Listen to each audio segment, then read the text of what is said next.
Comrade সভাপতি, মঞ্চে উপস্থিত আমাদের প্রাক্তনীরা, ওই রাত্রের মধ্যে কাজরাপাড়া এলাকার সাধারণ কমরেড,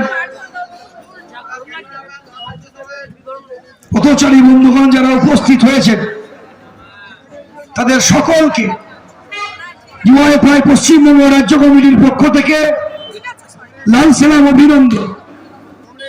এক নতুন ইতিহাস রচনা হতে চলেছে পশ্চিমবাংলার মাটিতে, যে ইতিহাসের একটা সন্ধিক্ষণ। আজকে এত ইনসাফ যাত্রা চলছে, কিন্তু রাত্রি 11:30 12টা পর্যন্ত আমরা কোথাও ইনসাফ যাত্রার সমাবেশ করিনি। নতুন দিশা দেখালেন আপনারা, নতুন সাহস জোগালেন। এই সাহসকে নিয়ে আমরা আগামী দিনের নতুন লড়াইয়ের সামনে পাথিয়ে করে পথ চলতে চাই। আমরা চলতে চাই এই বাংলার মাটিতে। 3 নভেম্বর থেকে আমরা ইনসাফ যাত্রা শুরু করেছি। ইনসাফ যাত্রা আজকে 45 দিনে আপনাদের জেলায় আমরা উপস্থিত। ইনসাফ যাত্রার মিছিল যত বাড়ছে, গোটা পশ্চিম বাংলার মেহনতি খেটে খাওয়া মানুষের ভিড় তত বড় হচ্ছে লাইনের পেছনের মিছিল। আর মিছিল যত বড় হচ্ছে, দিদিমণির 14 তলায় তত কম্পন শুরু হয়েছে। এবং ভারতবর্ষের নতুন পার্লামেন্টের মধ্যে একটা দোলাচল শুরু হয়েছে যে এরা কি করছে।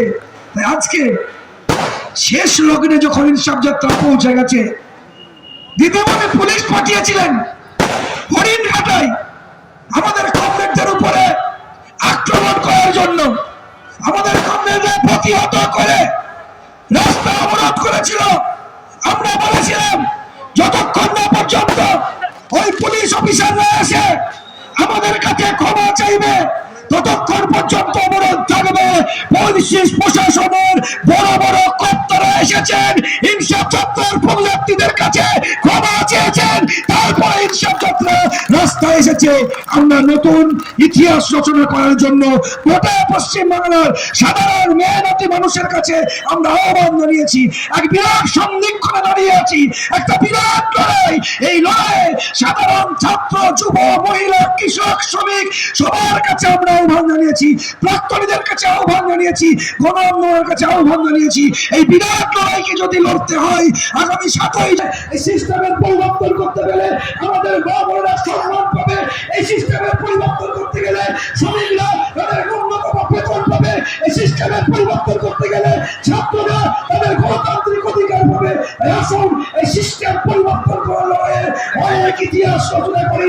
তাই 7ই জানুয়ারি হাতে হাত রেখে সকলের সাহায্য সহযোগিতা নিয়ে আমরা 7ই জানুয়ারি পিকের সমাবেশকে সাফল্যমণ্ডিত করে তুলি। আমাদের মনে রাখতে হবে, এই লড়াইকে যদি লড়তে হয় ঐক্যবদ্ধ হবে, জনগণকে সঙ্গে নিয়ে লড়তে হবে। সকলকে বিনম্র সামনে নিয়ে আমার কথা শেষ করছি। ইনকিলাব জিন্দাবাদ, ইউআইএফআই জিন্দাবাদ।